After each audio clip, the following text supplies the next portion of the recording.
Hi, and welcome to Dear Jaime, a video series where I answer your most pressing questions about higher education marketing. Today's question comes from someone who wishes to remain completely anonymous, not even their first name. And that question is, how can I convince my president that a brand and a reputation is not going to change overnight?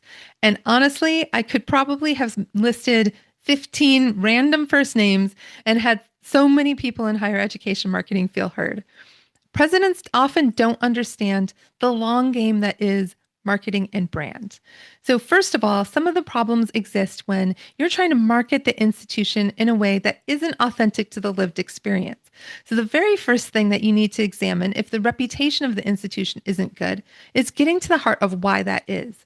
What are some of the things that are happening on campus that don't align with the brand positioning? Those things need to be fixed first before you can actually launch a campaign that moves the needle. The other thing to remember is that a branding campaign doesn't change minds overnight. It can take years, sometimes decades, of really consistent storytelling to get to the point that the public really understands what your brand is. This is not something that can be changed in a heartbeat.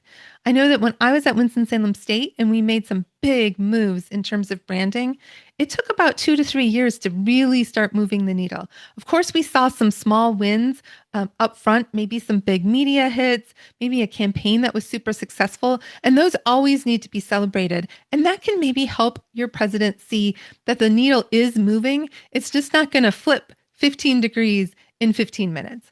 So explaining to your president that marketing is really a strategic priority and something that needs to be invested in over the long haul.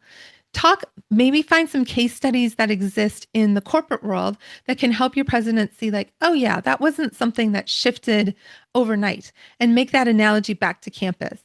And help your president see that reputation is not a destination, it's a journey. And with any journey, the most meaningful ones are the ones that we build step by step, story by story, with a lot of intention. And try to have some really early, quick wins so that your president feels like their needle is at least going in the right direction. But this isn't probably going to be a conversation that you're going to be able to say, you know what, I've had this conversation once with my president and they absolutely get it. It might come back again. So be really prepared with those talking points about how much effort it takes to change a reputation. My second question came today from Matt. He said that he feels really stuck in his role. He feels like he's ready for career advancement, but the people who are above him in the organization show no signs of leaving.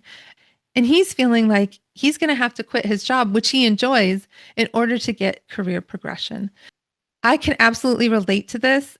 In some cases, I have had to change jobs in order to get the promotions that I felt like I was ready for. But if you're really committed to staying at the institution you're at, you need to really convince your boss that you're ready to level up. So leadership is really built around mindset. So you need to start showing up like the role that you want. And I know this is an old cliche, but start dressing for the job you want, not the job you have. I think that's really true, not just in how we dress and how we present ourselves in the world, but in the kinds of actions that we take. So in one of my past roles, I had a team member who really quietly started owning cross-functional projects. She was mentoring junior staff, asking for feedback, asking how she could be performing even better. And then when a leadership position opened up, it was natural for me to give her a promotion. In another case, somebody did something similar, and I was able to give her a bump in title and pay in order to recognize that I saw her as progressing in her leadership journey. But your boss isn't a mind reader. And I think it's really important to understand that they have a lot of competing pressures. And if you are part of a larger team, they may not realize that you're wanting to progress. So if you want to grow, you might need to say so. And you might need to say so to your boss and potentially your boss's boss. But definitely start with your direct supervisor. Schedule a one-on-one, come prepared, share your career goals, and ask what skills or experiences that you will need in order to move forward in that career journey. I can't tell you how many times I've had someone say, I didn't know you wanted that. Don't wait for the perfect moment. You need to create that moment. Is there a process that's broken, or a project no one wants to touch, or some sort of communications gap between departments? Volunteer to fix that.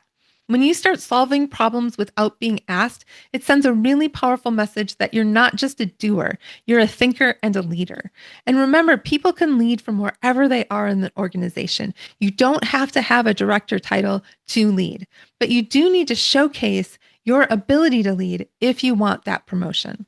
So don't wait for your annual review. Start with what's one thing I could be doing better? Or is there something that has been on the back burner to tackle that you'd like me to handle? And start slow if you don't want to have this vulnerable, brave conversation right up front. And remember, you're not stuck. You're preparing for that next step. So keep showing up, keep growing, and keep reminding people around you that you're ready for what's next and you're already stepping into it. Thank you so much for listening. If you have a question, please send it to me at Jaime, Jaime, at solvehighered.com, or send me a direct message on LinkedIn, Jaime Hunt, Jaimehunt. Thanks. See you next time.